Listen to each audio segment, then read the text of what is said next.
ಕತ್ತಲು ಆಗ್ತಾ ಇರುವಾಗ ಮದುವೆ ವಯಸ್ಸಿಗೆ ಬಂದಂತಹ ಯಮುನಾ ಕಾಳಿ ಬುಟ್ಟಿಯನ್ನು ಎತ್ಕೊಂಡು ಮನೆಗೆ ಬಂದ್ಲು. ಆಗ ತಾಯಿ ಶಾರದ ಮನೆ ಮುಂದೆ ಸೌದೆ ಕಡಿತಿದ್ರು. ಅಯ್ಯೋ ಅಮ್ಮ, ಯಾಕೆ ಸೌದೆ ಕಡಿತಾ ಇದ್ದೀರಾ? ನಾನು ಕಡಿದಂತಹ ಸೌದೆ ಇನ್ನು ನಮ್ಗೆ 2 ದಿನಕ್ಕೆ ಬರುತ್ತೆ ಅಮ್ಮ. ಹೌದಮ್ಮ, ಬರುತ್ತೆ. ಆದ್ರೆ ಮನೆಯಲ್ಲಿ ನಾನು ಸುಮ್ನೆ ತಾನೇ ಕೂತಿದ್ದೀನಿ. ಸುಮ್ನೆ ಕೂರ್ಬೇಕು ಅಂತ ಹೀಗೆ ಸೌದೆನ ಕಡಿತಾ ಇದ್ದೀನಿ. ಅಯ್ಯೋ ಅಮ್ಮ, ನೀವು ಮನೆಯಲ್ಲಿ ಸುಮ್ನೆ ತಾನೇ ಕೂರ್ಬೇಕು. ನಾನು ಹೂವನ್ನು ಮಾರಿ ಬರ್ತಾ ಇದ್ದೀನಿ. ಅಕ್ಕ ಟೌನಲ್ಲಿರುವ ಆಫೀಸಲ್ಲೇ ಜಾಬಲ್ಲಿ ಇದ್ದಾಳೆ. ನಾವಿಬ್ರು ಕೈ ತುಂಬ ಸಂಪಾದನೆ ಮಾಡುವಾಗ ನಿನಗಿದೆಲ್ಲ ಯಾಕಮ್ಮ? ಹೀಗೆ ಯಮುನಾ ಹೇಳ್ತಾ ಇರುವಾಗ ಅವಳ ಅಕ್ಕ ವಿಜಯ ಜಾಬ್ ಅನ್ನು ಮುಗಿಸಿ ಮನೆಗೆ ಬಂದ್ಲು. ಬಂದ ಮಗಳೇ, ನೀನು ಬೆಳಿಗ್ಗೆ ಕೆಲ್ಸಕ್ಕೋಗಿ ಸಂಜೆ ಆಗುವಾಗ ಮನೆಗೆ ಬರುವ ತನಕ ನನ್ನ ಜೀವ ನನ್ನ ಹತ್ರ ಇರೋದಿಲ್ಲ. 2 ಹೆಣ್ಮಕ್ಳು ದುಡಿಯೋದು, ನಾನ್ ಮನೇಲಿ ಕೂತು ತಿನ್ನೋದು. ಅಮ್ಮ, ನಾವು ಸಣ್ಣವರಿದ್ದಾಗ ತಂದೆ ನಿನ್ನ ಬಿಟ್ಬಿಟ್ಟು ಹೋಗ್ಬಿಟ್ರು. ಆವಾಗ ನೀನ್ ನಮ್ನ ನೋಡಿ ಇವ್ರು ನನಗೆ ಭಾರವಾಗಿದ್ದಾರೆ, ಕಷ್ಟವಾಗಿದ್ದಾರೆ, ಇವ್ರನ್ನ ಯಾಕೆ ನಾನು ನೋಡ್ಕೋಬೇಕು ಅಂತೆಲ್ಲ ನೀನು ಆಲೋಚನೆ ಮಾಡಿದ್ದಿದ್ರೆ ಇಷ್ಟು ನಾವು ಬೆಳೆದು ದೊಡ್ಡವರಾಗಿರ್ತೀವಾ? ಇವಾಗ ನಾವು ನಿನ್ನ ನೋಡ್ಕೊಳ್ಳೋದ್ರಲ್ಲಿ ಏನಮ್ಮ ತಪ್ಪಿದೆ? ನಾನು ಅದೇ ಹೇಳದಕ್ಕ, ಆದ್ರೆ ಅಮ್ಮನೇ ಕೇಳೋದೇ ಇಲ್ಲ. ತಂಗಿ, ಅಮ್ಮ ಯಾಕೆ ಅರ್ಥ ಮಾಡ್ಕೊಳ್ಳೋದಿಲ್ಲ ಅಂತ ನಾನ್ ಹೇಳ? ಹೇಳಕ್ಕ, ಯಾಕೆ ಅಮ್ಮ ಅರ್ಥ ಮಾಡ್ಕೊಳ್ಳೋದಿಲ್ಲ? ತಂಗಿ, ಅಮ್ಮ ಇಷ್ಟು ವರ್ಷ ಕಷ್ಟಪಟ್ಟು ನಮ್ಮಿಬ್ಬರನ್ನ ದುಡಿದು ಸಾಕಿದ್ದಾರೆ. ಅಂತಹ ಅಮ್ಮನ ಶರೀರ ಒಂದು ಕಡೆ ಕೆಲಸ ಮಾಡದೆ ಕೂತ್ಕೊಳ್ಳೋದಿಲ್ಲ. ಅದಕ್ಕೇನೆ ಅಮ್ಮ ಏನಾದ್ರೂ ಕೆಲಸ ಮಾಡ್ಬೇಕು ಅಂತ ನೋಡೋದು. ಹೌದು ತಾನೆ ಅಮ್ಮ? ಹೌದು ಮಗಳೇ, ನಿಮ್ಮಿಬ್ಬರಿಗೂ ಮದ್ವೆ ವಯಸ್ಸು ಬಂದಿದೆ. ನಿಮ್ಮಿಬ್ಬರಿಗೂ ಮದ್ವೆ ಮಾಡಿ ಕಳಿಸ್ಬೇಕು. ಅಯ್ಯೋ ಅಮ್ಮ, ಮತ್ತೆ ಮದುವೆ ಬಗ್ಗೆ ಮಾತಾಡಕ್ಕೆ ಆರಂಭಿಸಿದ್ರಾ? ಅಕ್ಕ, ನನಗೆ ಹೂ ಮಾರಿ ಮಾರಿ ಸುಸ್ತಾಗಿದೆ. ನಾನು ಹೋಗಿ ಸ್ನಾನ ಮಾಡ್ಕೊಂಡ್ಬರ್ತೀನಿ. ಅಮ್ಮನ ಈ ಮದುವೆ ಗೋಳು ಮುಗ್ದ್ಮೇಲೆ ಅಮ್ಮನ ಕರ್ಕೊಂಡು ಒಳಗೆ ಬನ್ನಿ. ಹಾಗೆ ಹೇಳಿ ಅಲ್ಲಿಂದ ಹೊರಟೋದ್ಲು. ತಾಯಿ ಶಾರದನ ಕರ್ಕೊಂಡು ಮನೆಯೊಳಗೆ ಬಂದ್ಲು. ಕತ್ತಲಾಗ್ತಾ ಇತ್ತು. ತಾಯಿಯಾದ ಶಾರದ ಮನೆಯಲ್ಲೇ ಇದ್ದು ಮಕ್ಕಳಿಗೆ ಇಷ್ಟವಾದ ಅಡುಗೆ ಮಾಡಿ ಕೊಡ್ತಿದ್ರು. ದೊಡ್ಡ ಮಗಳಾದ ವಿಜಯ ಬುದ್ಧಿಯಿಂದ ಕೆಲಸ ಮಾಡ್ಕೊಂಡು ಬಂದ ಸಂಬಳವನ್ನು ತಾಯಿಯ ಕೈಯಲ್ಲಿ ಕೊಡ್ತಾ ಇದ್ಲು. ಸಣ್ಣ ಮಗಳಾದ ಯಮುನಾ ಕಷ್ಟಪಟ್ಟು ಹೂವನ್ನು ಮಾರಿ ಬಂದ ಹಣವನ್ನು ತಾಯಿಯ ಕೈಯಲ್ಲಿ ಕೊಡ್ತಿದ್ಲು. ಶಾರದಮ್ಮ ಮನೆಯ ಜವಾಬ್ದಾರಿಯನ್ನು ನೋಡಿಕೊಂಡು ಹಣವನ್ನು ಒಂದು ಪೆಟ್ಟಿಗೆಯಲ್ಲಿ ಹಾಕ್ತಾ ಇದ್ರು. ಹೀಗಿರುವಾಗ ಒಂದು ದಿನ, ಅಮ್ಮ, ಈ ಹಣ ತಗೊಳ್ಳಿ, ಇವತ್ತು ಹೂ ಮಾರಿ ಬಂದ ಹಣ. ಹೀಗೆ ಯಮುನಾ ಕೊಟ್ಲು. ಎಷ್ಟಮ್ಮ ಇದೆ? 2,000 ರೂಪಾಯಿ ಇದೆ ಅಮ್ಮ, ಭದ್ರವಾಗಿ ತೆಗ್ದಿಡಿ. ಎಲ್ಲೆಲ್ಲೋ ಇಟ್ಬಿಟ್ಟು ಆಮೇಲೆ ಹುಡ್ಕಾಡ್ಬೇಡಿ. 2 ದಿನದ ಮುಂಚೆ ಏನ್ ನಡೀತು ಅಂತ ಗೊತ್ತು ತಾನೇ? ಸುಮ್ನೆ ನನ್ನ ನೋಡಿ ತಮಾಷೆ ಮಾಡ್ಬೇಡ ಮಗಳೇ. ಇವಾಗ್ಲೇ ಪೆಟ್ಟಿಗೆಯಲ್ಲಿ ಇಡ್ತೀನಿ.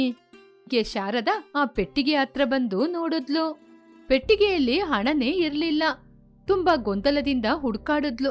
ಆದ್ರೆ ಆ ಪೆಟ್ಟಿಗೆಯಲ್ಲಿ ಹಣ ಎಲ್ಲಿ ಹೋಯಿತು ಅಂತಾನೆ ಗೊತ್ತಿಲ್ಲ. ಯಮುನಾ, ಯಮುನಾ, ಬೇಗ ಬಾ ಅಮ್ಮ, ಪೆಟ್ಟಿಗೆಯಲ್ಲಿ ಇಟ್ಟ ಹಣ ಕಾಣ್ತಾ ಇಲ್ಲ, ಬೇಗ ಬಾ. ಅಳುತ್ತಾ ಹೇಳಿದಾಗ ಯಮುನಾ ವೇಗವಾಗಿ ಅಲ್ಲಿಗೆ ಬಂದ್ಲು. ಪೆಟ್ಟಿಗೆ ಫುಲ್ಲು ಹುಡುಕಿದ್ಲು. ಆದ್ರೆ ಅದರಲ್ಲಿ ಹಣ ಇರಲಿಲ್ಲ. ಹಣಕ್ಕೆ ಬದಲಾಗಿ ಒಂದು ಕಾಗದ ಇತ್ತು. ಅದರಲ್ಲಿ ಏನೋ ಬರೆದಿತ್ತು. ಅಮ್ಮ, ತಂಗಿ, ನಾನು ಈ ಪೆಟ್ಟಿಗೆಯಲ್ಲಿರುವ ಹಣವನ್ನು ತೆಗೆದುಕೊಂಡು ನಾನು ಪ್ರೀತಿ ಮಾಡುವ ಶೇಖರ್ ಜೊತೆ ಮದ್ವೆ ಮಾಡ್ಕೊಳ್ಳಿಕ್ಕೆ ದೇವಸ್ಥಾನಕ್ಕೆ ಹೋಗ್ತಾ ಇದ್ದೀನಿ. ಮದ್ವೆ ಮಾಡ್ಕೊಂಡು 2 ದಿನದಲ್ಲಿ ತಿರುಗಿ ಮನೆಗೆ ವಾಪಸ್ ಬರ್ತೀನಿ. ಅದುವರೆಗೂ ನೀವು ಏನು ಆಲೋಚನೆ ಮಾಡಬೇಡಿ, ಧೈರ್ಯವಾಗಿರಿ, ಹಾಗೆ ಅಂತ ಬರೆದಿದ್ಲು. ನಾನು ಬೆಳೆಸಿದಂತಹ ಮಗಳು ಹೀಗೆ ಮಾಡ್ತಾಳೆ ಅಂತ ನಾನು ಯೋಚನೆ ಮಾಡಿಲ್ಲ. ಈ ವಿಷಯ ಊರೆಲ್ಲ ಗೊತ್ತಾಗುತ್ತೆ. ಎಲ್ಲರೂ ನನ್ನ ಏನ್ ಮಾತಾಡ್ತಾರೋ. ಅಮ್ಮ, ಊರಿನವರು, ಅಕ್ಕಪಕ್ಕದವರು ನಾವು ಕಷ್ಟದಲ್ಲಿರುವಾಗ ನಮ್ಗೆ ಸಹಾಯ ಮಾಡ್ಲಿಕ್ಕೆ ಬರೋದಿಲ್ಲ. ಯಾರೋ ಏನೋ ಹೇಳ್ತಾರೆ ಅಂತ ಅವ್ರ ಮಾತಿಗೆಲ್ಲ ಹೆದರ್ಕೊಂಡು ನಾವು ಬೇಜಾರ್ ಮಾಡ್ಬಾರ್ದು. ಇನ್ನು 2 ದಿನದಲ್ಲಿ ಮದ್ವೆ ಮಾಡ್ಕೊಂಡು ಬರ್ತೀನಿ ಅಂತ ಹೇಳಿದಾಳೆ ತಾನೇ? ನಿನಗೆ ಈ ಸಮಾಜದ ಬಗ್ಗೆ ಗೊತ್ತಿಲ್ಲ ಮಗಳೇ. ಅದ್ರ ಬಗ್ಗೆ ತಿಳಿದುಕೊಳ್ಳುವ ಅವಶ್ಯಕತೆ ನನಗಿಲ್ಲಮ್ಮ. ಬನ್ನಿ, ನನಗೆ ಹಸಿವಾಗ್ತಿದೆ, ಊಟ ಮಾಡೋಣ. ಹಾಗೆ ಹೇಳಿ ಯಮುನಾ ಮನೆಯೊಳಗೆ ಹೋದ್ಲು. ಶಾರದಾ ಊಟ ಮಾಡ್ಲಿಕ್ಕೆ ಅಂತ ಊಟವನ್ನು ಸಿದ್ಧಪಡಿಸಿದ್ಲು. ಯಮುನಾ ಊಟ ಮಾಡ್ತಿದ್ಲು. ಆದ್ರೆ ಶಾರದಾ ಮಾತ್ರ ಕಣ್ಣೀರ್ ಹಾಕೊಂಡು ಹಾಗೇನೆ ಕೂತಿದ್ಲು. ಯಮುನಾ ಆ ಕಣ್ಣೀರನ್ನು ನೋಡಿ ಏನೋ ಮಾತನಾಡದೆ ಊಟವನ್ನು ಮಾಡ್ತಾನೇ ಇದ್ಲು. ಶಾರದಾ ಅಳ್ತಾನೇ ಇದ್ಲು. ಯಮುನಾ ಮಂಚದ ಮೇಲೆ ಮಲಗಿ ನಿದ್ರೆ ಮಾಡಿದ್ಲು. ಹೀಗೆ ಕೆಲವು ದಿನಗಳು ಕಳೆಯಿತು. ಯಮುನಾ, ಅಕ್ಕ ಮದ್ವೆ ಮಾಡ್ಕೊಂಡು 2 ದಿನದಲ್ಲಿ ಬರ್ತೀನಿ ಅಂತ ಹೇಳಿದ್ಲು ತಾನೇ? ನೀನೇನು ಚಿಂತೆ ಮಾಡ್ಬೇಡಮ್ಮ. ಹೀಗೆ ಮಾತಾಡ್ತಾ ಇರುವಾಗ ಕಾರು ಬಂತು. ವಿಜಯ ಶೇಖರ್ ಕಾರಿನಿಂದ ಕೆಳಗೆ ಇಳಿದ್ರು. ವಿಜಯ ಶೇಖರಿಗೆ ತನ್ನ ತಾಯಿ ತಂಗಿಯ ಬಗ್ಗೆ ಪರಿಚಯ ಮಾಡಿಸಿದ್ಲು. ಶಾರದಾ ತನ್ನ ದೊಡ್ಡ ಮಗಳು ಹಣ ಇರುವ ಗುಣ ಇರುವ ಮನೆಗೆ ಸೊಸೆಯಾಗಿ ಹೋಗಿದ್ದಾಳೆ ಅಂತ ಸಂತೋಷಪಟ್ಲು. ಸ್ವಲ್ಪ ಹೊತ್ತು ಮಾತಾಡಿ ಅವರು ಇರುವ ಅಡ್ರೆಸ್ ಅನ್ನು ಹೇಳಿ ಅಲ್ಲಿಂದ ಹೊರಟೋದ್ರು. ಶಾರದಾ ಯಮುನಾ ಸಂತೋಷವಾಗಿ ಮಾತಾಡ್ತಿದ್ದಾಗ ಪಕ್ಕದ ಊರಿನ ಪೆದ್ದಯ್ಯ ಹಾಗೆ ಅವನ ಹೆಂಡತಿ ಸುಭದ್ರ ಮಗ ಗೋವಿಂದನ ಕರ್ಕೊಂಡು ಬಂದ್ರು. ಶಾರದಾ ಅವರ ಜೊತೆ ಮಾತನಾಡಿ ತನ್ನ ಸಣ್ಣ ಮಗಳನ್ನು ಮದ್ವೆ ಮಾಡಿಕೊಳ್ಳಲು ಬಂದಿದ್ದಾರೆ ಅಂತ ಅವರನ್ನು ಮನೆಯೊಳಗೆ ಕೂರಿಸಿ ಉಪಚರಿಸಿ ಮಾತನಾಡಲಾರಂಭಿಸಿದ್ಲು. ಯಮುನಾ ಟೀ ಅನ್ನು ತಂದು ಎಲ್ಲರಿಗೂ ಕೊಟ್ಲು. ಇಲ್ ನೋಡಮ್ಮ ತಂಗಿ, ನಮಗೆ ಯಮುನಾ ಇಷ್ಟ ಆದ್ಲು. ನಿಮ್ಮ ಮಗಳಿಗೂ ನನ್ನ ಮಗನನ್ನು ಇಷ್ಟ ಆದ್ರೆ ಮುಂದಿನ ವಿಚಾರದ ಬಗ್ಗೆ ಮಾತಾಡೋಣ. ಅಣ್ಣ, ಗೋವಿಂದ ಕೂಡ ನಮಗೆ ಇಷ್ಟ ಆದ್ರು. ಆದ್ರೆ ನಾವು ಅಷ್ಟೇನೋ ಹಣವನ್ನು ಸಂಪಾದನೆ ಮಾಡಿ ಇಡ್ಲಿಲ್ಲ. ಖರ್ಚೆಲ್ಲ ನೀವೇ ಮಾಡ್ಕೊಂಡು ಯಮುನನ ನಿಮ್ಮ ಖರ್ಚಲ್ಲೇ ಮದ್ವೆ ಮಾಡ್ಕೊಂಡು ನಿಮ್ ಮನೆಗ್ ಕರ್ಕೊಂಡೋಗಿ. ನಾನ್ ಸತ್ತೋದ ನಂತರ ಈ ಮನೆ ಮಾರಿ ಹಣ ತಗೊಳ್ಳಿ. ಅಮ್ಮ, ಏನಮ್ಮ ಈ ಮಾತೆಲ್ಲ? ಅಯ್ಯ, ನಾನ್ ಇವಾಗ್ಲೇ ಮದ್ವೆಯಾಗಲ್ಲ. ಅವಳು ಹಾಗೇನೆ ಮಾತಾಡ್ತಾಳೆ ಅಣ್ಣ. ಅವಳ ಮಾತೆಲ್ಲ ಲೆಕ್ಕಕ್ಕೆ ತಗೋಬೇಡಿ, ಬೇಗ ಮದುವೆಗೆ ಏರ್ಪಾಡು ಮಾಡಿ. ಹೀಗೆ ಶಾರದಾ ಹೇಳಿದಾಗ ಪೆದ್ದಯ್ಯನ ಕುಟುಂಬ ಒಪ್ಪಿಕೊಂಡ್ರು. ಇರೋದ್ರಲ್ಲಿ ಯಮುನಾ ಗೋವಿಂದಿಗೆ ಮದುವೆಯಾಯಿತು. ಗಂಡನ ಮನೆಗೆ ಹೋಗುವ ಸಮಯ ಯಮುನಾ ಕಣ್ಣೀರಾಕುತ್ತಾ, ಮಾ, ನಾನು ನನ್ನ ಅತ್ತೆ ಮನೆಗೆ ಹೋಗ್ತಾ ಇದ್ದೀನಿ. ನೀವು ಭದ್ರವಾಗಿ ಇರ್ತೀರಾ ತಾನೇ? ಇರ್ತೀನಮ್ಮ, ಭದ್ರವಾಗಿ ಇರ್ತೀನಿ, ಹುಷಾರಾಗಿ ಇರ್ತೀನಿ. ತಾಯಿಯಾಗಿ ನನ್ನ ಜವಾಬ್ದಾರಿ ಮುಗೀತು. ಪೆದ್ದಯ್ಯ, ನಾನು ಹೇಳಿದ ಹಾಗೆ ನಾನು ತೀರಿಕೊಂಡ ಮೇಲೆ ಅಂತ ಮಾತೆಲ್ಲ ಮಾತಾಡ್ಬೇಡ ತಂಗಿ. ನೀವು ಒಬ್ರೇ ಯಾಕೆ ಇಲ್ಲೇ ಇರ್ಬೇಕು? ನಮ್ ಜೊತೆ ನಮ್ಮನೆಗೇನೆ ಬನ್ನಿ. ಅಲ್ಲಿ ಇರೋದ್ರಲ್ಲಿ ಹಂಚಿಕೊಂಡು ಎಲ್ಲರೂ ಚೆನ್ನಾಗಿ ಜೀವನ ಮಾಡೋಣ. ನಿನ್ನ ಮಾತು ಕೇಳಿ ನನಗೆ ಸಂತೋಷ ಆಯ್ತಪ್ಪ. ಇಂದಿನಿಂದ ನನ್ನ ಮಗ ಅಳಿಯ ಎರಡೂ ನೀನೇ. ಸಂತೋಷವಾಗಿ ಜೀವನ ಮಾಡಿ ಸಂತೋಷವಾಗಿರಿ. ಹೋಗಿ ಬನ್ನಿ. ಯಮುನಾ ಸಂತೋಷದಿಂದ ಅತ್ತೆ ಮನೆಗೆ ಬಂದ್ಲು.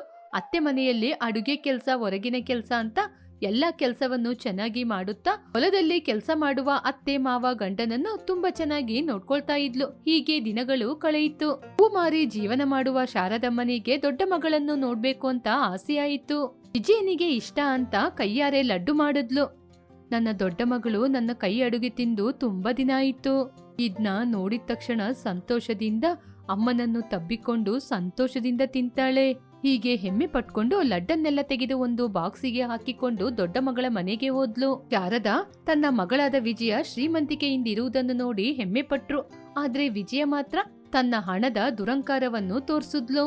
ಏನಮ್ಮ ಇದು? ನನ್ ಮನೆಯಲ್ಲಿ ಕೆಲಸ ಮಾಡುವ ಕೆಲಸದ ಆಳುಗಳು ಕೂಡ ಚೆನ್ನಾಗಿ ಸೀರೆನ ಉಟ್ಕೊಂಡ್ ಬರ್ತಾರೆ. ನಿನ್ ಮುಖಕ್ಕೆ ನಿನ್ನತ್ರ ಒಂದು ಒಳ್ಳೆ ಸೀರೆ ಕೂಡ ಇಲ್ವಾ? ಹೀಗೆ ಅವಳ ದೊಡ್ಡ ಮಗಳು ಕೇಳಿದಾಗ ಅವಳ ಮನಸ್ಸೇ ಒಡೆದೋಯ್ತು. ತುಂಬಾ ದುಃಖಪಟ್ಟು ಅಳ್ತಾ ಇದ್ಲು. ಆದ್ರೆ ವಿಜಯ ಅವಳನ್ನು ನೋಡಿ ಕೇರೆ ಮಾಡ್ಕೊಳ್ಳಿಲ್ಲ. ಸರಿ ಸರಿ, ನನ್ನ ನೋಡಿದ್ರಲ್ವಾ, ಇಲ್ಲಿಂದ ಹೊರಡಿ. ನನ್ನ ಅತ್ತೆ ಮಾವ ಎಲ್ಲ ನೋಡಿದ್ರೆ ನನಗೆ ಅವಮಾನ. ವೇಳೆ ನಿಮ್ನ ನೋಡಿದ್ರೆ ಕೆಲ್ಸ ಕೇಳ್ಕೊಂಡ್ ಬಂದ್ರು ಅಂತ ಹೇಳ್ಬೇಕಾಗುತ್ತೆ. ಸರಿ ಸರಿ, ಬೇಗ ಹೊರಡಿ. ಹೀಗೆ ಶಾರದನನ್ನು ತಳ್ಳುದ್ಲು. ಶಾರದಾ ಕೆಳಗೆ ಬಿದ್ದು ಕೈಯಲ್ಲಿದ್ದ ಲಡ್ಡೆಲ್ಲ ಚೆಲ್ಲಿ ಹೋಯಿತು. ಹೀಗೆ ಲಡ್ಡು ತಗೊಂಬಂದಿರುವ ಡಬ್ಬಿ ಎಲ್ಲ ಕೆಳಗೆ ಬಿದ್ದ ಶಬ್ದ ಕೇಳಿ ಶೇಖರ್ ಹೊರಗೆ ಬಂದು ಇದನ್ನೆಲ್ಲ ದೂರದಿಂದ ನೋಡ್ತಾನೆ ನಿಂತಿದ್ದ. ಯಾರು ವಿಜಯ? ಯಾರೋ ಲಡ್ಡು ಮಾರೋರ್ರಿ, ತಗೊಳ್ಳಿ ಅಂತ ಬಂದು ಹಿಂಸೆ ಮಾಡ್ತಿದ್ದಾರೆ, ಅದಕ್ಕೆ ಹೋಗಿ ಅಂತ ಕಳಿಸ್ಬಿಟ್ಟೆ ಹಾಗೆ ಅಂತ ಹೇಳಿದ್ಲು. ಶಾರದಾ ಆ ಡಬ್ಬಿಯನ್ನೆಲ್ಲ ತೆಗೆದುಕೊಂಡು ತುಂಬಾ ಕಣ್ಣೀರಾಕುತ್ತಾ ಪ್ರಾಣವನ್ನೇ ಕೈಯಲ್ಲಿ ಹಿಡಿದುಕೊಂಡು ತನ್ನ ಮನೆಗೆ ಬಂದ್ಲು. ಆಗ ಮನೆ ಹತ್ರ ಸಣ್ಣ ಮಗಳಾದ ಯಮುನಾ, ಸಣ್ಣ ಅಳಿಯನಾದ ಗೋವಿಂದ ಶಾರದಮ್ಮನಿಗೋಸ್ಕರ ಕಾಯ್ತಾ ಇದ್ರು. ಯಮುನಾ, ಯಾವಾಗಮ್ಮ ಬಂದೆ? ಅತ್ತೆ ಮಾವ ಎಲ್ಲ ಹೇಗಿದ್ದಾರೆ? ಅಮ್ಮ, ನೀವು ಎಲ್ಲೋಗಿದ್ರಿ? ಅಕ್ಕನ ಮನೆಗಮ್ಮ. ಅವಳು ಶ್ರೀಮಂತ ಮನೆಯಲ್ಲಿ ತುಂಬಾ ಸಂತೋಷವಾಗಿದ್ದಾಳೆ. ನನ್ನ ನೋಡಿದ ತಕ್ಷಣ ಕಣ್ಣೀರಾಕೊಂಡು ನನ್ನ ಬಂದು ತಬ್ಬಿಕೊಂಡ್ಲು. ನಾನು ತಗೊಂಡೋದ ಲಡ್ಡನ್ನು ಇಷ್ಟಪಟ್ಟು ತಿಂದು ಉಳಿದ ಲಡ್ಡನ್ನು ತಂಗಿಗೆ ಕೊಟ್ಕಳ್ಸಮ್ಮ ಅಂತ ಹೇಳಿದ್ಲು. ನೋಡ್ದಮ್ಮ, ಅಕ್ಕ ದೊಡ್ಡ ಮನೆಯ ಸೊಸೆಯಾದ್ರೂ ಕೂಡ ಬದ್ಲಾಗ್ಲೇ ಇಲ್ಲ. ಹೌದು ಮಗಳೇ, ಅಕ್ಕ. ಹೀಗೆ ಮಾತಾಡ್ತಾ ಇರುವಾಗ ಗೋವಿಂದು ಮಧ್ಯದಲ್ಲಿ, ಅತ್ತೆ, ನಾವು ಮನೆಗೆ ಹೋಗೋಣ ಬನ್ನಿ. ಅಲ್ಲಿ ನಮಗೋಸ್ಕರ ನಮ್ಮ ತಂದೆಯವರು. ಹೌದಮ್ಮ, ನಾನು ಬಂದ ವಿಚಾರವನ್ನೇ ಮರ್ತೋಯ್ತು. ಮನೆ ಹತ್ರ ಮಾವನವರು ನಿನಗೋಸ್ಕರ ಕಾಯ್ತಾ ಇದ್ದಾರೆ. ನಿಮ್ನ ಕರ್ಕೊಂಬರ್ಲಿಕ್ಕೆ ಹೇಳಿದ್ರು. ಬೇಗ ಬನ್ನಿ, ಹೋಗೋಣ. ನಿನ್ನ ಅತ್ತೆ ಮನೆಗೆ ನಾನ್ ಯಾಕಮ್ಮ? ಅಮ್ಮ, ನಮ್ಮ ಅತ್ತೆಯವರ ಭೂಮಿಯಲ್ಲಿ ಮೊದಲನೆಯ ಸಲ ಬಿತ್ತನೆಯನ್ನು ಮಾಡ್ತಿದ್ದಾರೆ. ಅದಕ್ಕೆ ಸಂಬಂಧಿಕರನ್ನೆಲ್ಲ ಕರಿತಾ ಇದ್ದಾರೆ. ಅಕ್ಕನ ಕರೆದ್ರಂತೆ, ಅವಳಿಗೆ ರಜೆ ಇಲ್ಲ ಅಂತ ಹೇಳಿದ್ಲಂತೆ. ಹೌದು ಮಗಳೇ, ಅಕ್ಕ ಇವಾಗ ತುಂಬಾ ಎತ್ತರಕ್ಕೆ ಹೋಗಿದ್ದಾಳೆ. ಬನ್ನಿ ಎಲ್ಲರೂ ಹೋಗೋಣ. ಹಾಗೆ ಹೇಳಿ ಶಾರದನ ಕರ್ಕೊಂಡು ಅವಳ ಅತ್ತೆ ಮನೆಗೆ ಬಂದ್ಲು ಯಮುನಾ. ಮಾತನಾಡಿದ ನಂತರ ಎಲ್ಲರೂ ಹೋಗಿ ಸಂತೋಷದಿಂದ ಬಿತ್ತನೆಯನ್ನು ಮಾಡಲಾರಂಭಿಸಿದ್ರು. ಆನಂತರ ಸಂತೋಷದಿಂದ ಒಟ್ಟಿಗೆ ಕೂತ್ಕೊಂಡು ಎಲ್ಲರೂ ಊಟವನ್ನು ಮಾಡಿದ್ರು.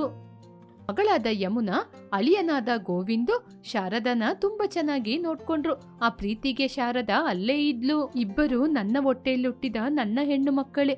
ಆದ್ರೆ ಒಬ್ಬಳಿಗೆ ಹಣದ ದುರಂಕಾರ ಬಂದಿದೆ, ಇನ್ನೊಬ್ಬಳಿಗೆ ಮಮತೆ ಜಾಸ್ತಿಯಾಗಿದೆ. ಯಾಕೆ ಅಂತ ಗೊತ್ತಿಲ್ಲ. ಕೇಳಲಿಕ್ಕೆ ಎಷ್ಟೋ ಪ್ರಶ್ನೆಗಳಿದೆ, ಆದರೆ ಉತ್ತರ ಮಾತ್ರ ಸಿಗುವುದೇ ಇಲ್ಲ. ಹೀಗೆ ಸಂತೋಷವಾಗಿದ್ರು. ಆಫೀಸಿಗೆ ರೆಡಿ ಆಗ್ತಾ ಇರುವ ದೊಡ್ಡ ಮಗಳಾದ ಅಂಜಲಿಯ ಬಳಿ ವಸಂತ ಬಂದ್ಲು. ಅಮ್ಮ, ಡ್ಯಾಡಿ ನನಗೋಸ್ಕರ ವೇಟ್ ಮಾಡ್ತಾ ಇದ್ದಾರಾ? ಹೌದಮ್ಮ, ಹೌದು. ಸಣ್ಣವಳು ಅಕ್ಷಯ್ ಎಲ್ಲಿ? ಇವಾಗಷ್ಟೇ ಸ್ಥಾನಕ್ಕೆ ಹೋದ್ಲು ಮಮ್ಮಿ. ನಾನಿದ್ದೀನಲ್ವಾ, ನಾನೋಗಿ ತಂದೆ ಜೊತೆ ಮಾತಾಡ್ತಾ ಇರ್ತೀನಿ. ಅಷ್ಟ್ರಲ್ಲಿ ಅವಳು ಬಂದ್ಬಿಡ್ತಾಳೆ. ಅವಳಿಗೂ ಟೈಮ್ ಆಯ್ತಲ್ವಾ? ಸರಿ ಅಂಜಲಿ, ನೀ ಬಾಮ್ಮ. ಹಾಗೆ ಹೇಳಿ ವಸಂತ ಹೊರಟೋದ್ಲು. ಅಂಜಲಿ ರೆಡಿಯಾಗಿ ಹಾಲಲ್ಲಿ ಕೂತಿರುವ ತನ್ನ ತಂದೆ ಸತ್ಯನಾರಾಯಣನನ್ನು ನೋಡಲು ಬಂದ್ಲು. ಡ್ಯಾಡಿ, ಹೇಳಿ, ಏನೋ ಮಾತಾಡ್ಬೇಕು ಅಂತ ರಾತ್ರಿ ಹೇಳಿದ್ರಿ, ಯಾವ ವಿಷಯದ ಬಗ್ಗೆ? ತಂಗಿ ಅಕ್ಷರ ಎಲ್ಲಿ? ಅಕ್ಷರ ರೆಡಿ ಆಗ್ತಾ ಇದ್ದಾಳಪ್ಪ. ಅವಳು ಬರ್ಲಿಕ್ಕೆ ಇನ್ನೂ 10 ನಿಮಿಷ ಆಗುತ್ತೆ. ಅದುವರೆಗೂ ನೀವು ನನ್ ಜೊತೆ ಮಾತಾಡಿ. ಮಮ್ಮಿ, ನನ್ ಟಿಫಿನ್ ತಗೋಬಾ. ತಂದೆ ಜೊತೆ ಮಾತಾಡ್ಕೊಂಡೆ ಟಿಫಿನ್ ತಿಂತೀನಿ, 2 ಕೆಲ್ಸನೂ ಮುಗಿಯುತ್ತೆ. ಹಾಗೆ ಹೇಳಿದಾಗ ವಸಂತ ಚಟ್ನಿ ದೋಸೆ ಇರುವ ಪ್ಲೇಟ್ ಅನ್ನು ತಂದ್ಲು. ಅಂಜಲಿ ಪ್ಲೇಟ್ ಅನ್ನು ತೆಗೆದುಕೊಂಡು ಸಂತೋಷವಾಗಿ ಟಿಫಿನ್ ಅನ್ನು ತಿನ್ನುತ್ತಾ, ಅಂಜಲಿ, ನಿನ್ನ ನೋಡ್ಲಿಕ್ಕೆ ಹುಡುಗನ್ ಕಡೆಯವರು ಬರ್ತಾ ಇದ್ದಾರೆ. ಇನ್ನು 2 ದಿನದಲ್ಲಿ ಬರ್ತಾರೆ. ನೀನು ಏನಮ್ಮ ಹೇಳ್ತೀಯಾ? ನಿನ್ ಜೊತೆ ಮಾತಾಡಿ ಹೇಳ್ತೀನಿ ಅಂತ ಹೇಳಿದೀನಿ. ಪಾ, ನಾನು ಲವ್ ಮ್ಯಾರೇಜ್ ಮಾಡ್ಕೋತೀನಿ. ವರುಣ್ ಎನ್ನುವ ಹುಡುಗನನ್ನು ನಾನು ಪ್ರೀತಿ ಮಾಡ್ತಿದ್ದೀನಿ. ಆ ಮದ್ವೆ ನಿಮ್ಗೆ ಇಷ್ಟ ಆಗಲ್ಲ. ಅದಕ್ಕೇನೆ ನಾನು ವರುಣ್ ಅನ್ನುವ ಹುಡುಗನ ಮದ್ವೆ ಮಾಡ್ಕೊಂಡು ಅಲ್ಲೇ ಇದ್ದೋಗ್ತೀನಿ. ಮಮ್ಮಿ, ನೀವು ಮಾಡಿರುವ ದೋಸೆ ತುಂಬಾ ಚೆನ್ನಾಗಿದೆ.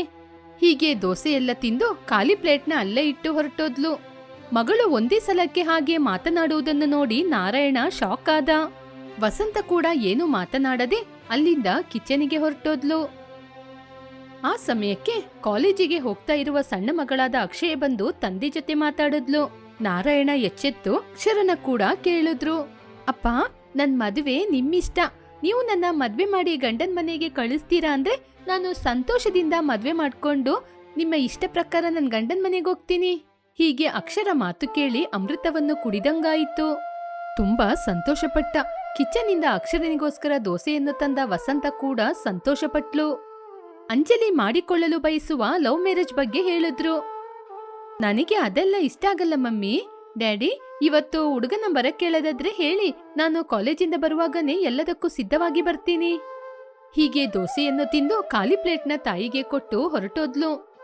ಆ ದಿನ ಮಧ್ಯಾಹ್ನ ಅಕ್ಷರ ಮತ್ತು ಅಂಜಲಿ ಹೋಟೆಲಲ್ಲಿ ಬಿರಿಯಾನಿಯನ್ನು ತಿಂತಾ ಇದ್ರು. ಅಕ್ಕ, ಈ ಬಿರಿಯಾನಿನ ನನ್ಗೆ ಯಾಕೆ ತೆಗೆದುಕೊಡ್ತಾ ಇದ್ದೀಯ ಅಂತ ನಾನು ತಿಳ್ಕೊಬೋದಾ? ಅರೇಂಜ್ ಮ್ಯಾರೇಜ್ ಮಾಡ್ಕೋತೀನಿ ಅಂತ ತಂದೆ ತಾಯಿ ಜೊತೆ ಯಾಕೆ ಅಕ್ಷರ ಹೇಳ್ದೆ? ನಾನು ಹಾಗೇನೆ ಮದ್ವೆ ಆಗ್ಬೇಕು ಅಂತ ಬಯಸ್ತಾ ಇದ್ದೀನಿ, ಅದಕ್ಕೋಸ್ಕರ ಹೇಳ್ದೆ. ಲವ್ ಮ್ಯಾರೇಜ್ ಮಾಡ್ಕೋ ತಂಗಿ, ಯಾರೂ ಇರೋದಿಲ್ಲ. ನೀನು ನಿನ್ ಗಂಡ ಮಾತ್ರ ಆರಾಮವಾಗಿ ಎಂಜಾಯ್ ಮಾಡ್ಕೊಂಡು ಲೈಫ್ನ ರನ್ ಮಾಡ್ಬೋದು. ಲವ್ ಮ್ಯಾರೇಜ್ ನನಗೆ ಇಷ್ಟ ಇಲ್ಲ ಅಕ್ಕ. ನಾನು ಅರೇಂಜ್ ಮ್ಯಾರೇಜೇ ಮಾಡ್ಕೊಳ್ಳೋದು. ನನ್ನ ಕುಟುಂಬದಲ್ಲಿ ಅತ್ತೆ ಮಾವ 2 ಮಕ್ಕಳು ಅಂತ ಸಂತೋಷವಾಗಿರ್ತೀನಿ. ನಾನು ಇವಾಗ ಹೇಳಿದ್ರೆ ನಿನ್ಗೆ ಅರ್ಥ ಆಗಲ್ಲ ತಂಗಿ. ನನಗೆ ಲವ್ ಮ್ಯಾರೇಜ್ ಅಂದ್ರೆ ಇಷ್ಟನೇ ಇಲ್ಲ ಅಕ್ಕ. ಈ ವಿಷಯನ ಇಲ್ಲಿಗೆ ಬಿಟ್ಬಿಡಿ. ಬಿರಿಯಾನಿ ತಿನ್ನು ಅಂದ್ರೆ ತಿಂದು ಹೋಗ್ತೀನಿ, ಬೇಡ ಅಂದ್ರೆ ಇಲ್ಲೇ ಇಟ್ಬಿಟ್ಟು ಹೋಗ್ತೀನಿ. ಆಮೇಲೆ ನಿನ್ನಿಷ್ಟ ತಂಗಿ, ತಿನ್ನು, ಹೊಟ್ಟೆ ತುಂಬ ತಿನ್ನು. ಹೀಗೆ ಅಂಜಲಿ ಕೂಡ ಬಿರಿಯಾನಿನ ತಿಂತಾ ಇದ್ಲು. ಸೋಫಾ ಮೇಲೆ ಕೂತ್ಕೊಂಡು ದೀರ್ಘವಾಗಿ ಆಲೋಚನೆ ಮಾಡ್ತಾ ಇರುವ ನಾರಾಯಣನ ಬಳಿ ವಸಂತ ಬಂದ್ಲು. ರೀ, 2 ಗಂಟೆ ಆಗ್ತಾ ಇದೆ, ಊಟ ಮಾಡ್ಬೇಕಲ್ವಾ? ಬನ್ನಿ. ನನಗೆ ಊಟ ಬೇಡ ವಸಂತ. ನನ್ನ ದೊಡ್ಡ ಮಗಳು ಲವ್ ಮ್ಯಾರೇಜ್ ಮಾಡ್ಕೋತೀನಿ ಅಂತ ಹೇಳಿದ ಕ್ಷಣದಿಂದ ನನಗೆ ಕೈಕಾಲು ಓಡ್ತಾನೇ ಇಲ್ಲ. ಏನ್ ಮಾಡ್ಬೇಕು ಅಂತ ಗೊತ್ತಾಗ್ತಿಲ್ಲ. ಸಣ್ಣ ಮಗಳು ಅಕ್ಷರ ನಾವು ಹೇಳಿದ ಹುಡುಗನೇ ಮದ್ವೆ ಆಗ್ತೀನಿ ಅಂತ ಹೇಳಿದ್ಲಲ್ವಾ? ಆ ಒಂದು ಮಾತು ಕೇಳಿ ನಾನು ಇಷ್ಟೊತ್ತು ಜೀವಂತವಾಗಿರೋದು ವಸಂತ. ಆ ರೀತಿ ಮಾತು ಹೇಳ್ಬೇಡ್ರಿ. ಸರಿ ಬನ್ನಿ, ಊಟ ಮಾಡೋಣ. ಹೀಗೆ ವಸಂತ ತನ್ನ ಗಂಡನನ್ನು ಕರ್ಕೊಂಡು ಊಟ ಮಾಡಲು ಹೋದ್ಲು. ಅಂಜಲಿ ಸಾಫ್ಟ್ವೇರ್ ಕಂಪನಿ ಮುಂದೆ ನಿಂತ್ಕೊಂಡು ವರುಣಿಗೆ ಕಾಲ್ ಮಾಡಿದ್ಲು. 1 ನಿಮಿಷದಲ್ಲಿ ವರುಣ್ ಕೂಡ ಬಂದ. ವರುಣ್, ನಾವಿಬ್ರು ಇನ್ನೂ ತಡ ಮಾಡದೆ ಮದ್ವೆ ಮಾಡ್ಕೊಳ್ಳೋಣ. ನಮ್ಮ ಮನೆಯಲ್ಲಿ ನನಗೆ ಹುಡುಗನ ಹುಡುಕ್ತಾ ಇದ್ರು. ನಮ್ಮ ಲವ್ ವಿಚಾರವನ್ನು ನಾನು ಹೇಳಿದ್ದೀನಿ. ನನ್ನ ತಂದೆಯ ಹಾಗೆ ನಿಮ್ಮ ತಂದೆ ಕೂಡ ಇನ್ನು ನೀನ್ ಈ ಮನೇಲಿ ಇರ್ಬೇಡ, ನೀನ್ ನನಗೆ ಹುಟ್ಟೇ ಇಲ್ಲ ಅಂತ ಹೇಳಿ ಕಳಿಸ್ಬಿಟ್ರಾ? ಓಹೋ, ನೀನ್ ಕೂಡ ನಿನ್ನ ಮನೆಯಲ್ಲಿ ನಮ್ ಲವ್ ವಿಚಾರ ಹೇಳಿದೀಯಾ? ಅಂಕಲ್ ಮನೆಯಿಂದ ಹೊರಗೋಗು ಅಂತ ಹೇಳಿದ್ರಾ? ನೀನೇನು ಚಿಂತೆ ಮಾಡ್ಬೇಡ, ನಮಗೆ ಬೇಕಾಗಿದ್ದು ಕೂಡ ಇದೆ ತಾನೇ. ಯಾರು ಕೂಡ ನಮ್ಮ ಮನೆಯಲ್ಲಿ ಇರಬಾರ್ದು, ನಾವು ಮಾತ್ರ ಇರ್ಬೇಕು. ಹೇಳು ವರುಣ್, ಯಾವಾಗ ನಾವು ಮದ್ವೆ ಮಾಡ್ಕೊಳ್ಳೋಣ? ನೀನು ಸರಿ ಅಂತ ಹೇಳಿದ್ರೆ ಇವಾಗ್ಲೇ ಮಾಡ್ಕೊಳ್ಳೋಣ. ನಾನು ರಿಜಿಸ್ಟರ್ ಆಫೀಸಿಗೆ ಹೋಗಿ ಮಾಡ್ಬೇಕಾದ ಕೆಲಸವನ್ನು ಮಾಡಿ ಬರ್ತೀನಿ. ನೀನು ನಿನ್ನ ಫ್ರೆಂಡ್ಸ್ನ ಬರಕ್ಕೇಳು, ನಾನು ನನ್ನ ಫ್ರೆಂಡ್ಸ್ನ ಬರಕ್ಕೇಳ್ತೀನಿ. ನಮ್ಮಿಬ್ಬರಿಗೂ ಸಾಕ್ಷಿಗೆ ಬೇಕಲ್ವಾ? ಸರಿ ವರುಣ್, ನಾನು ಬ್ಯೂಟಿ ಪಾರ್ಲರ್ಗೆ ಹೋಗಿ ಮದ್ವೆ ಹುಡುಗಿಗೆ ಬೇಕಾದ ಮೇಕಪ್ ಅನ್ನು ಮಾಡಿ ಬರ್ತೀನಿ. ನೀನು ಹೋಗಿ ರಿಜಿಸ್ಟರ್ ಆಫೀಸಲ್ಲಿ ಎಲ್ಲವನ್ನು ರೆಡಿ ಮಾಡು. ಸರಿ ಅಂಜಲಿ. ಹೀಗೆ ವರುಣ್ ಹೇಳಿದಾಗ ಅಂಜಲಿ ಅಲ್ಲಿಂದ ಹೊರಟೋದ್ಲು. ಸಮಯ ಕೂಡ ಕಳೀತಾ ಇತ್ತು. ಅಂಜಲಿ ಮದ್ವೆ ಹುಡುಗಿ ರೀತಿ ರೆಡಿಯಾಗಿ ರಿಜಿಸ್ಟರ್ ಆಫೀಸಿಗೆ ಬಂದ್ಲು. ವರುಣ್ ಮತ್ತು ಅಂಜಲಿ ರಿಜಿಸ್ಟರ್ ಮ್ಯಾರೇಜ್ ಅನ್ನು ಮಾಡಿಕೊಂಡು ವರುಣ್ ಮಾಡಿರುವ ಡಬಲ್ ಬೆಡ್ರೂಮ್ ರೂಮಿಗೆ ಬಂದ್ರು. ಆ ದಿನ ಸಂಜೆ ಅಕ್ಷರನಿಗೆ ಹುಡುಗನನ್ನು ನೋಡುವ ಕಾರ್ಯಕ್ರಮವನ್ನು ಏರ್ಪಡಿಸಿದ್ರು. ಸರ್ಕಾರಿ ಶಾಲೆಯಲ್ಲಿ ಮೇಸ್ಟ್ರಾಗಿ ಕೆಲಸ ಮಾಡ್ತಾ ಇರುವ ಶೇಖರನ್ನು ಕರೆದುಕೊಂಡು ಅವರ ತಂದೆ ತಾಯಿ ಬಂದ್ರು. ಶೇಖರ್ ಅಕ್ಷರ ಒಬ್ಬರಿಗೊಬ್ಬರು ನೋಡಿ ಇಷ್ಟಪಟ್ರು. ನೋಡಿ ಬಾವ, ಇಬ್ರು ನೋಡ್ಕೊಂಡಿದ್ದಾರೆ, ಒಪ್ಪಿದ್ದಾರೆ. ನನಗೆ ಒಬ್ಬನೇ ಮಗ. ಏನ್ರಿ? ನನ್ನ ಹೇಳಲಿಕ್ಕೆ ಬಿಡು ಮಂಜುಳಾ. ನನಗೆ ಒಬ್ನೇ ಮಗ, ಗೌರ್ಮೆಂಟ್ ಟೀಚರ್. ಹೀಗೆ ಆರಂಭಿಸಿ ಎಲ್ಲಾ ವಿವರವನ್ನು ಹೇಳಿದ. ನಾರಾಯಣ ಕೂಡ ಎಲ್ಲವನ್ನೂ ವಿವರವಾಗಿ ಹೇಳಿದ. ಒಳ್ಳೆಯ ಮುಹೂರ್ತ ನೋಡಿ ನಾರಾಯಣ ಇರುವುದರಲ್ಲಿ ಅವನ ಮನೆ ಮುಂದೆನೆ ಎಲ್ಲರ ಸಮ್ಮುಖದಲ್ಲಿ ಮದುವೆ ಮಾಡಿ ತನ್ನ ಮಗಳನ್ನು ಅವಳ ಗಂಡನ ಮನೆಗೆ ಕಳಿಸಿಕೊಟ್ಟ. ಶೇಖರ್ ಅಕ್ಷರ ಒಂದು ವಾರ ಅವರ ಅತ್ತೆ ಮನೆಯಲ್ಲೇ ಇದ್ರು. ಆವಾಗ ಅಕ್ಷರ ಬೆಳಿಗ್ಗೆ ಎದ್ದು ರಂಗೋಲಿಯನ್ನ ಹಾಕಿ ಎಲ್ಲ ಕೆಲಸವನ್ನು ಮಾಡಿ ಮುಗಿಸಿ ದೇವರಿಗೆ ಪೂಜೆ ಮಾಡ್ತಿದ್ಲು. ಅದನ್ನು ನೋಡಿ ಮಂಜುಳಾ ಚಕ್ರವರ್ತಿ ತುಂಬಾನೇ ಸಂತೋಷ ಪಡ್ತಿದ್ರು. ಚೆನ್ನಾಗಿ ಅಡಿಗೆ ಮಾಡಿ ಹೊಟ್ಟೆ ತುಂಬಾ ಊಟ ಕೊಡ್ತಿದ್ಲು. ಅತ್ತೆ ಮಾವನಿಗೆ ಏನು ಬೇಕು ಅಂತ ನೋಡಿ ಅವರನ್ನು ಚೆನ್ನಾಗಿ ನೋಡ್ಕೊಳ್ತಾ ಇದ್ಲು. ಒಂದು ದಿನ ಶೇಖರ್, ಏನು ಅಕ್ಷರ, ಯಾವಾಗ ನೋಡಿದ್ರು ಏನಾದ್ರೂ ಒಂದ್ ಕೆಲ್ಸ ಮಾಡ್ತಾನೆ ಇರ್ತೀಯ, ಸ್ವಲ್ಪ ರೆಸ್ಟ್ ಮಾಡು, ನಾವಿಬ್ರು ಹೊರಗಡೆ ಹೋಗಿ ಬರೋಣ. ನಾನು ಎಲ್ಲಿಗೂ ಬರದಿಲ್ಲ, ಮನೇಲಿ ನನಗೆ ಇಬ್ರು ಮಕ್ಳಿದ್ದಾರೆ. ಇಬ್ರು ಮಕ್ಳ? ಹೌದು, ಅವರಿಬ್ರು ಸಣ್ಣ ಮಕ್ಳು ತಾನೆ. ಮಾವ ಬ್ಯಾಂಕ್ ಮ್ಯಾನೇಜರ್ ಆಗಿ ಕೆಲಸ ಮಾಡಿ ಮಾಡಿ ರಿಟೈರ್ಡ್ ಆಗಿದ್ದಾರೆ. ಅತ್ತೆ ಮನೆ ಕೆಲಸ ಮಾಡಿ ಮಾಡಿ ಇವಾಗ ಸುಸ್ತಾಗಿದ್ದಾರೆ. ಇವಾಗ ಅವರಿಗೆ ರೆಸ್ಟ್ ಬೇಕಲ್ವಾ? ಆ ಮಾತನ್ನು ಚಕ್ರವರ್ತಿ ಮಂಜುಳಾ ಕೇಳಿ ಸಂತೋಷದಿಂದ ಕಣ್ಣೀರಾಕಿದ್ರು. ಆವಾಗ ಅವರಿಗೆ ಪ್ರೀತಿ ಮಾಡಿ ಮದ್ವೆಯಾದ ದೊಡ್ಡ ಮಗನಾದ ವರುಣ್, ಸೊಸೆ ಅಂಜಲಿ ನೆನಪಾದ್ರು. ಅವರನ್ನು ನೋಡಲು ಅವರ ಮನೆಗೆ ಹೋದಾಗ, ಅಂಕಲ್, ಆಂಟಿ, ಎಷ್ಟು ದಿನ ಇರ್ತೀರಾ? ಯಾವಾಗ ಹೋಗ್ತೀರಾ? ನನಗೆ ಅಡುಗೆ ಮಾಡಕ್ ಗೊತ್ತಿಲ್ಲ. ಹೋಟೆಲಿಂದ ನಿಮ್ಗೆ ಆರ್ಡರ್ ಮಾಡಿ ಕೊಡ್ತೀನಿ. ನಿಮ್ಮ ಬಟ್ಟೆನ ನೀವೇ ಒಗಿಬೇಕು. ನಿಮ್ ಕೈಕಾಲ್ ಚೆನ್ನಾಗಿದೆ ಅಲ್ವಾ? ಏನೂ ಬಿದ್ದೋಗಿಲ್ಲ ತಾನೇ? ಹೀಗೆ ಬೈದಂತಹ ಮಾತುಗಳನ್ನು ಆಲೋಚನೆ ಮಾಡಿ ಕಣ್ಣೀರಾಕಿದ್ರು. ಅಕ್ಷರ, ಏನಾಯ್ತು ಮಾವ, ಯಾಕೆ ಆ ಕಣ್ಣೀರು? ಕಣ್ಣೀರಾಗ್ತಾ ಇಲ್ಲಮ್ಮ, ನೀನು ಚಿಂತೆ ಮಾಡ್ಬೇಡ. ನಿನ್ನ ಮಾತು ಕೇಳಿ ನಮ್ಗೆ ಸಂತೋಷ ಆಗ್ತಿದೆ. ಮಂಜುಳಾ, ಉತ್ತಮವಾದ ಸೊಸೆ ಯಾರು ಅಂದ್ರೆ ಅದು ನಮ್ಮ ಸೊಸೆನೇ. ನಾನು ಮಾತ್ರ ನನ್ನ ದೊಡ್ಡ ಸೊಸೆ ಹೆಸರು ಹೇಳ್ತೀನಾ? ಇಲ್ಲ, ನಾನು ಕೂಡ ಅಕ್ಷರ ಹೆಸರೇ ಹೇಳೋದು. ಅವಳ ಬಗ್ಗೆ ವಿಷಯವನ್ನು ಹೇಳ್ಬೇಕಾದ್ರೆ ಆಕಾಶದ ಎತ್ತರಕ್ಕೆ ಹೇಳ್ತೀನಿ. ಸ್ವಚ್ಛವಾದ ಚಂದಮಾಮನ ಮನಸ್ಸಿರುವ ಅಕ್ಷರನನ್ನು ಹೇಳ್ತೀನಿ. ಹೀಗೆ ಮಾತಾಡ್ತಾ ಇದ್ದಾಗ ಕಾಲಿಂಗ್ ಬೆಲ್ ಆಯಿತು. ಮಂಜುಳಾ ಹೋಗಿ ನೋಡಿದ್ಲು. ತಂದೆ ತಾಯಿ ಬೇಡ ಅಂತ ಹೋಗಿ ಲವ್ ಮ್ಯಾರೇಜ್ ಮಾಡ್ಕೊಂಡಂತಹ ವರುಣ್ ತುಂಬಾ ದುಃಖದಿಂದ ಬಂದ. ಅಮ್ಮ, ಅಪ್ಪ, ನನ್ನನ್ನು ಕ್ಷಮಿಸಿ. ನಾನು ನನ್ನಿಷ್ಟಕ್ಕೆ ಮದುವೆಯಾದ ಕಾರಣ ನನಗೆ ತಕ್ಕ ಬುದ್ಧಿ ಬಂತು. ಪ್ರೀತಿ ಮಾಡುವಾಗ ಇದ್ದ ಪ್ರೀತಿ ಇವಾಗ ಅನುಮಾನವಾಗಿ ಬದಲಾಗಿದೆ. ಮಗನಿಗೋಸ್ಕರ ನೀವು ನನ್ನ ಮನೆಗೆ ಬಂದಾಗ ಅಂಜಲಿ ನಿಮಗೆ ಮರ್ಯಾದೆ ಕೊಡ್ಲಿಲ್ಲ. ನನಗೂ ಅವಳು ಅಡಿಗೆ ಮಾಡಿಯೂ ಕೊಡೋದಿಲ್ಲ, ಬಟ್ಟೆನೂ ಒಗೆಯೋದಿಲ್ಲ. ಅದನ್ನ ತಡ್ಕೊಳಕ್ಕಾಗದೆ ನಾನು ಇಲ್ಲಿಗೆ ಬಂದೆ. ಸರಿಯಪ್ಪ, ಇವಾಗಾದ್ರೂ ಅರ್ಥ ಮಾಡ್ಕೊಂಡೆ ಅಲ್ವಾ? ಮನೆಯೊಳಗೆ ಬಾ. ಅಂದ ಹಾಗೆ ನಿನ್ನ ತಮ್ಮ ಶೇಖರ್ ಮದುವೆಗೆ ನೀನು ಬರ್ಲಿಲ್ಲ ಅಲ್ವಾ? ಅವಳ ಹೆಸರು ಅಕ್ಷರ. ಹಾಗೆ ಅಂತ ಪರಿಚಯ ಮಾಡಿದ್ರು. ಅಂದಿನಿಂದ ಅಕ್ಷರನಿಗೆ ಕೆಲಸ ಇನ್ನಷ್ಟು ಜಾಸ್ತಿ ಆಯಿತು. ಅಂಜಲಿ ದುಃಖದಿಂದ ತನ್ನ ತಾಯಿ ಮನೆಗೆ ಬಂದ್ಲು. ತಾಯಿಯ ಮೇಲೆ ಭಾರ ಹಾಕಿದ್ಲು. ಏನಾಯ್ತಮ್ಮ, ಯಾಕೆ ಅಳ್ತಿದ್ದೀಯಾ? ನಿಮ್ಮ ಮಾತು ಮೀರಿ ವರುಣ್ನ ಮದ್ವೆ ಮಾಡ್ಕೊಂಡಿದ್ದಕ್ಕೆ ವರುಣ್ ನನ್ಗೆ ತುಂಬಾನೇ ಕಷ್ಟ ಕೊಟ್ಟ. ಮದ್ವೆಗೆ ಮುಂಚೆ ಇದ್ದ ಪ್ರೀತಿ ಮದ್ವೆ ಆದ್ಮೇಲೆ ಪೂರ್ತಿಯಾಗಿ ಕಡಿಮೆ ಆಯ್ತು. ವರುಣ್ ತಂದೆ ತಾಯಿ ಒಂದಿನ ನನ್ ಮನೆಗ್ ಬಂದ್ರು. ಅವ್ರನ್ನ ನಾನು ಚೆನ್ನಾಗ್ ನೋಡ್ಕೊಂಡಿಲ್ಲ ಅಂತ ನನ್ ಮೇಲೆ ಜಗಳ ಮಾಡ್ದ. ನನಗೆ ತುಂಬಾ ಬೇಜಾರಾಯ್ತು. ಅದಕ್ಕೇನೆ ಇನ್ನು ಆ ಜೀವನ ಬೇಡ ಅಂತ ಮನೆಗ್ ಬಂದೆ. ಹಾಗೆ ಹೇಳಿದಾಗ ವಸಂತ ಮತ್ತು ನಾರಾಯಣ ಅಂಜಲಿಯನ್ನು ಕರ್ಕೊಂಡು ವರುಣ್ ಮನೆಗೆ ಬಂದ್ರು. ಅಲ್ಲಿ ಚಕ್ರವರ್ತಿ ಮತ್ತು ಮಂಜುಳನ ನೋಡಿ ಸಂತೋಷಪಟ್ರು. ಅವರು ಮಾತನಾಡಿ ವರುಣ್ ಮತ್ತು ಅಂಜಲಿಯನ್ನು ಸೇರ್ಸಿದ್ರು. ಅಣ್ಣ ತಮ್ಮ ಅಕ್ಕ ತಂಗಿ ಸಂತೋಷವಾಗಿ ಜೀವನ ಮಾಡುತ್ತಾ ಸಂತೋಷವಾಗಿ ಇದ್ರು.